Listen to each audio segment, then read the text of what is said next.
My 24F husband, 26M, wants to move extremely rural. I don't. Is there a middle ground? Hi all. My 24F husband, 26M, and I have been together for 6 years now, and we have a great marriage. We're each other's favorite person to spend time with, rarely argue, and are aligned in most every way. Except for this. He says before we have kids, we gotta move rural. Like rural. As in, closest town for small groceries is 30 minutes away, and big groceries is closer to an hour. If you need an ambulance, you're getting a helicopter ride, or else they're not getting there in time rural. The reason for being this rural is because he inherited a few acres of land in this unincorporated area with no street names. Otherwise, we wouldn't be able to afford land. So this is available to us. He says that you can't raise kids in the city, which is where we live now. We live in a top 10 populated city in the US, and we live in its most urban core. We love it honestly.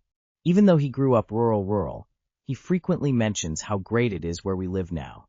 We both adore walking everywhere, barely driving our cars, and always having something to do since there's typically a festival or event going on nearby. But kids, in his opinion, need to learn how to live on the land. He wants to live rural primarily for that reason, and says that it's part of the sacrifice you have to make. And because he says it's important we build our own house, yes, literally build it, so the kids one day have a home they can return to knowing their parents put it up brick by brick. I, on the other hand, strongly disagree. But I feel a bit selfish because my reasons for not living rural are about me more than kids, though I also want them. I have 2 serious health problems that don't frequently cause need for ambulance service, very easily can. So that already alone makes me uncomfortable. My medication is quite literally life or death if I don't have it and out there. Pharmacies don't get things quick, and if there's a bad enough storm then that one road out may not be usable for a while. I also work in a job that cannot be done outside of the city. I don't want to get too personal and obvious, but if I listed out what my career is, you'd probably laugh at the idea of it being done rural. It can't even be done remotely in a rural area. His career line is literally in demand everywhere, city or in the middle of nowhere. Also worth noting, currently he has a job with a pension, extremely good benefits, and 401k match that cannot transfer. He says ideally I wouldn't have to work out there, because our COL would be so much lower that likely his income alone could suffice. Which I'm not against the idea of being a SOM, I'm not married to my career. But that's a pretty big thing to ask of me, I feel, when I've put in a lot of work already, at only 24 to get where I am. Plus I think without working out in the country, I would be bored to freaking tears. My family is here. It would destroy my parents if I moved me and their grandkids so far away. Plus, part of the plan has been grandma would be the daycare, too. This is something my mom has said she'd like to do. I am allergic to grass. I have whatever the opposite of a green thumb is. I hate having to take care of animals, though I love animals very much. Like nothing that our usual pastimes out there interest me whatsoever. He says I'd find stuff I love, probably more than I love the city things. That the city will bore me at some point. IDK, I've been here since I was 18, and I love it more every day. I think kids can have a very enriching upbringing in the city. We see everyday families walking around going to the city parks, of which there are many, getting ice cream, going to the museums. I would love to walk with our child to see the parade and watch them light up at the shiny floats. The schools here aren't the best, so we'd probably seek out private school in one of the neighboring cities. I asked if he would meet me in the middle and let us build a cabin out on the land he has that we can go on frequent retreats to. We both have pretty generous PTO at our work. Let's take the kids as often as we can out there. I agree kids need to be out in nature, learn real tangible skills as outdoorsmen. We can send the kids to stay with their aunt and uncle in the summertime that have a full farm where they can learn all those important skills. But he says part-time rural living would just lead them to resent the lifestyle. That they'd come to dread their trips out to the country because they'll become acclimated to the hustle and bustle of the big city.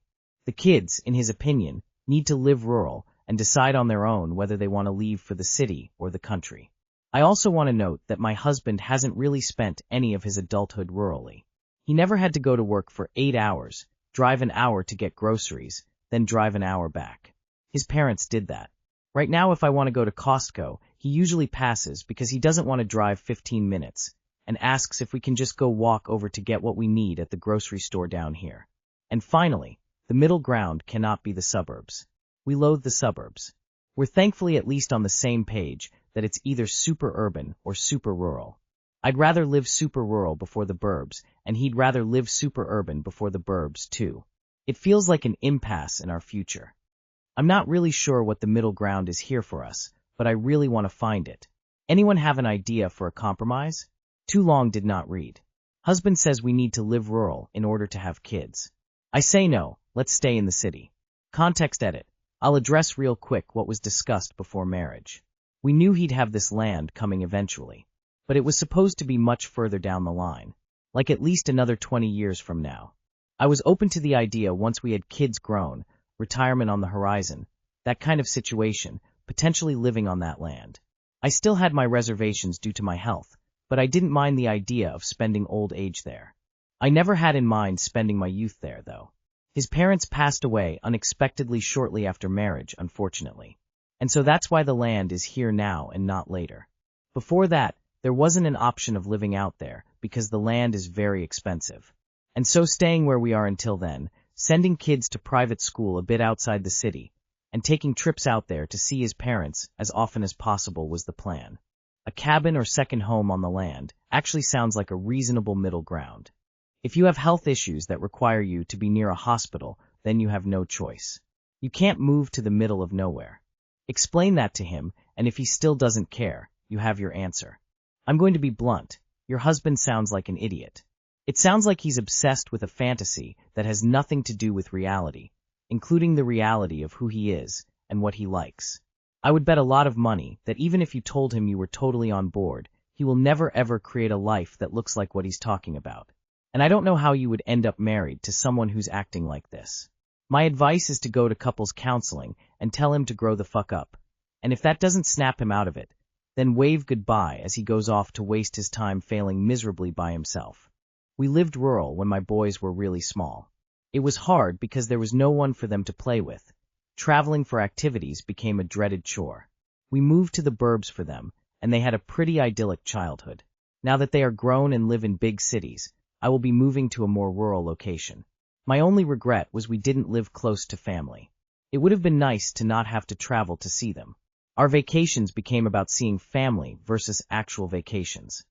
So, to him, you can't raise kids urban because they'll love it too much? LOL. He sounds like he has a pipe dream. Your cabin idea was a good compromise. Your medical issues alone make this untenable, and quitting your job will make you very vulnerable if he shows a more controlling side once you're isolated and he's the breadwinner. Don't do this. There are two issues here. One is that he claims to want a lifestyle that you would hate. The other is that you don't believe he would actually like this lifestyle. You think he's romanticized it, but thought about none of the practicalities, and the reality of that life is not compatible with his personality. The first is a neutral incompatibility. The second would make me realize that I didn't respect him, or think him good at forward planning. It would make me worry that even if we did decide to stay in the city, he'd make other big decisions about our lives using the same lack of self-awareness. How can I, 34F, avoid blindsiding my boyfriend, 32M, if I break up with him?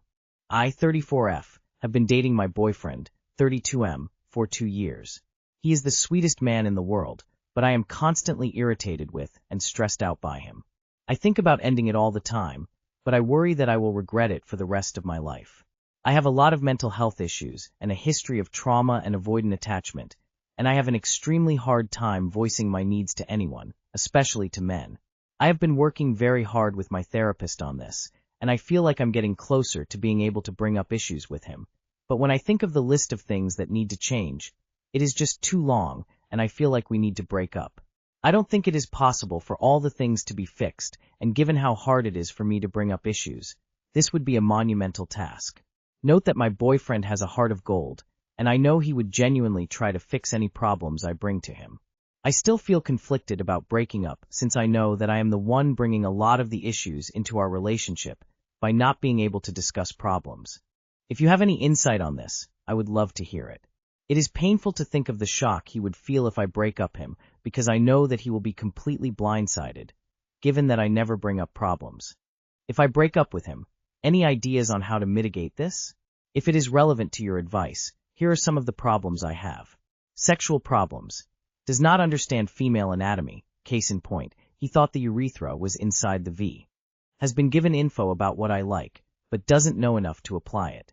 Hygiene issues. Is surprisingly hygienic in every other way, but does not clean his butthole and leaves skid marks on my sheets, which creates further sexual problems.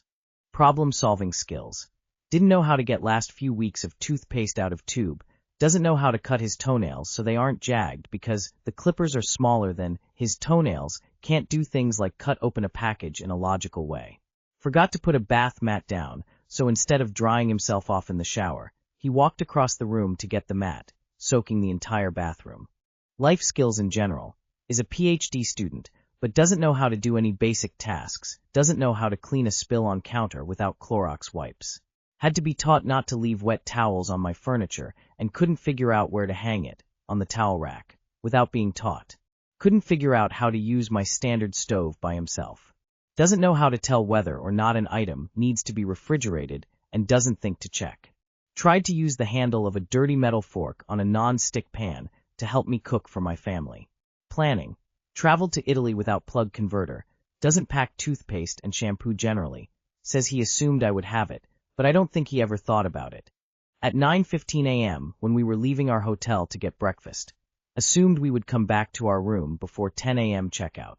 Makes dinner reservations without checking whether we have enough time to get there. Observation skills. Doesn't notice much, doesn't notice skid marks on the sheets. If he spills something he will clean it if he notices, but doesn't clean it well because he doesn't observe how far the spill went. My soap and shampoo are in decorative bottles, and after 2 years of dating, he can't remember which is which, though they look very different. Finances. Living on PhD student stipend, but doesn't know how to grocery shop wisely, doesn't know how to price foods out by weight, spends unwisely, doesn't know how to budget, doesn't know anything about investing, doesn't offer to pay for things, so I end up paying even though I didn't choose the activity in the first place and don't want to include it in my budget. Absent-minded/careless. Spills things frequently, will take a shower with the curtain on the outside and will get water everywhere, dropped and dented my kettle, spilled a glass of red wine in my white rug, put heavy whipping cream instead of almond milk in my coffee without noticing the very different containers or that it turned the coffee white.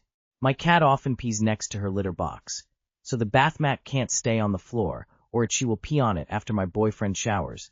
I have to go put the bath mat up because he would never remember this. He also steps in cat pee and doesn't notice, then tracks it onto my bedroom carpet. Sharing the load. He doesn't drive in the country where we live, US, so when we see each other, I pick him up and I do all of the driving. I would be fine with taking this on, but I also pay for most things.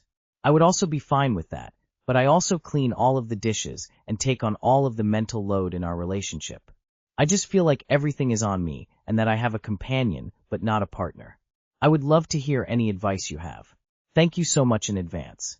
He leaves poop in your sheets, and you're worried that if you break up with him, you'll regret it for the rest of your life? This can't be real. Dating should be fun and easy. You can break up anytime for any reason. It'll hurt, but that's life. I do not think we're compatible long-term, is a full sentence. Okay, I couldn't even make it to the end of this. You clearly don't like being with the guy and a skid marks on the sheets. Bruh. I work in med and every doctor I know is book smart, but not common sense smart. If you aren't in a place to verbalize how you feel, and honestly fair enough, don't want to teach him basic life skills, you leave. Breakups suck. It's inevitable at least one party will be upset. It sounds to me like you could use some time alone, anyway, to work on your communication skills, etc. I think about ending it all the time, but I worry that I will regret it for the rest of my life. Girl, I promise you that you can find a grown-ass sweet man who won't leave skid marks and literal shit all over your sheets. OMG, you know you can break up with him, right? Being single is better than this. Facing my F31 fiancés, M30, parents after calling off the wedding, any advice? For context, my partner, M30, and I, F31, have been together for 5 years. We broke up once, due to inability to communicate, and I was fearful that he wasn't moving forward with me. For 4 months and got back together in 2023. Last year we got a dog together and got engaged. This year we welcomed our son, who is now 9 months old. This year has been the toughest to date. Throughout this year we have been struggling with equity, financial strains, and myself with PPA and PPD. To top it all off, We decided we wanted to get married in March of 2026. We put so much pressure and stress onto ourselves that we became our own worst enemies. We fight often, and lately it's been getting so intense and exhausting. Over the Christmas period, my family came up to stay. They noticed some behaviors from my partner that were questionable and were in my ear about how it's not acceptable behavior. Let me give you a couple of examples. Saturday the 20th, I had my work Christmas party. My partner called and texted me throughout the night asking me to come home now. I'd been out from 6 p.m. 10 p.m. because he needed help with our son. The next day I was expected to get up with Bub and feed him ECT. Tuesday the 23rd, my partner had his Christmas party. He was out from 2 p.m. 11 p.m. with no texts or calls to me. I called him once at 4 p.m. to ask if he needed a lift home. He told me to call when I finished work. Then again at 8 p.m. to let him know my sister was coming to sleep in our spare room, so not to go in there. The following day I had work. We were also hosting Christmas lunch and needed help with setting up and getting the last bits together. He slept until 8 a.m., and before I left I asked him to help get bottles ready for my sister, and his response was, "I'll do it when I'm ready." I get home from work, and he's sitting with our baby. My dad calls me and said he's running around getting the last bits together for me. My sister and stepmom organized the Christmas table. I asked what he's done today, and he said, "The washing. What have you done?" in a snarly tone. He also went and got 6 beers for himself, but nothing for anyone else. This is one example of many. My family pointed some things out to me, and my brain snapped, and I just realized I didn't want to get married to this person. I called it off there and then. Now the dust has settled. His parents are coming up to see their son and grandson, and I feel sick that I have made a snap decision, and I don't know what to do next. Does anyone have any tips or advice for next steps? I'm at a loss and am riddled with anxiety for what's to come. The specific incidents you mention aren't great, but the intensity, fighting, and awful communication are exactly the right reasons to hit the pause button. Either you find a way to be proper partners, or don't continue, and definitely don't get married. For the inevitable IL assaults, be ready to stand your ground. That means not debating with them, as it is not their relationship.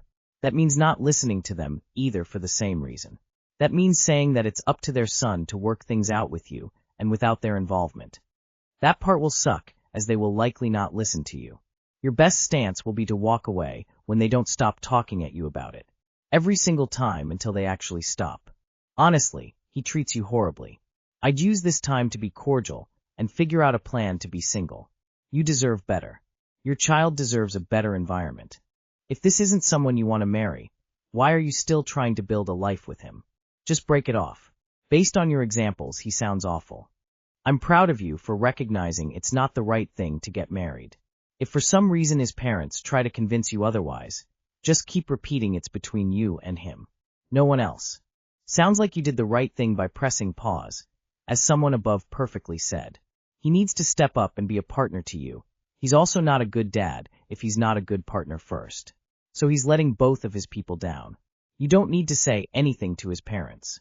If they want to be awkward / have an attitude / make comments / be outright hostile, their son can explain to them why the engagement is off. And if he can't, or doesn't know why, well, that's a glaring red flag right there. Tell them honestly that their son refuses to grow up and act like a responsible parent. Husbands, 35M, inappropriate relationship with female friend, 25F. Hi, I'm looking for an outside perspective because I'm struggling to make sense of this and feel like I'm losing my mind. I'm 29F and my husband is 35M. We've been together for 6 years and married for 1. He has a female friend, 25F, who he met through work around 3 to 4 years ago. I only became aware of her within the last year, and I've never met her. They no longer work together and haven't met outside of work. About 6 months ago, I started to feel uneasy about their dynamic. My husband was mentioning her a lot and repeatedly referred to himself as her therapist and complained about how emotionally draining she was. When I asked to see their messages, I saw that she regularly confided in him about very personal issues, including her abusive ex, and he responded with reassurance and emotional support. I told him this felt inappropriate and that I wasn't comfortable with another woman relying on him emotionally. After a heated discussion, he agreed and said he would cut contact. Recently, I saw her name pop up on his phone again. When I questioned this, he said he'd resumed contact because she's changed and is now more stable and no longer complains. This felt like a breach of trust, as he had gone back on what he said he would do. He then said he wanted to introduce us, so I could see that there was nothing inappropriate. On Christmas Day, he casually mentioned that he had arranged to meet her alone in January. This frustrated me especially as I wasn't included, despite his earlier suggestion that we should meet together. He has also mentioned inviting her to major life events such as our wedding, our baby shower, and even a future housewarming. We haven't moved in yet. She did not attend these events, but he told me about these invitations after the fact rather than discussing them with me beforehand.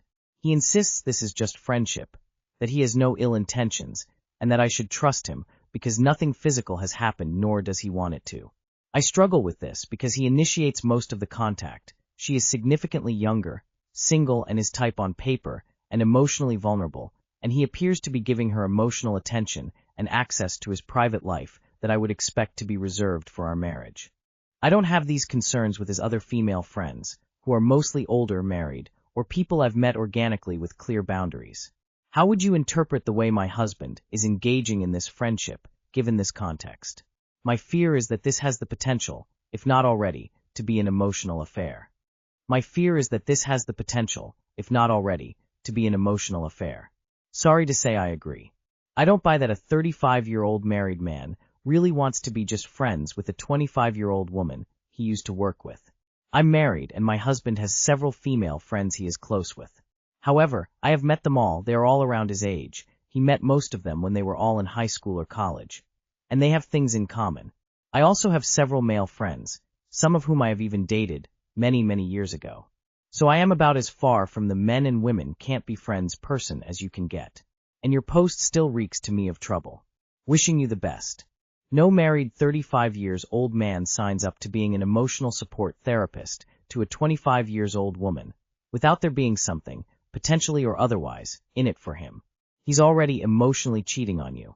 And guaranteed, if you were doing this with a 25-years-old guy, your husband would have a big problem with it. In my opinion, this is all kinds of inappropriate. It's definitely in emotional affair territory, and it sounds like there's potential for it to turn physical as well, assuming it hasn't already. I generally hesitate to suggest ultimatums, but that may be needed in this case. He's prioritizing his friendship with this young woman over your emotional health and well-being. This is not normal or acceptable. I totally agree with all your concerns, and in my opinion are totally valid. You told him that this whole friendship makes you uneasy, and he still stepped over your boundaries. If he cares more about his little friend than his wife's emotions, then I fear he is a piece of trash, and you're better off without him. Inviting your future mistress to your future housewarming? This guy is way too trusting of the magic 8-ball he got for Christmas. Your husband is repeatedly breaching your boundaries just to support this friendship. You should have stood your ground and not let him gaslight you.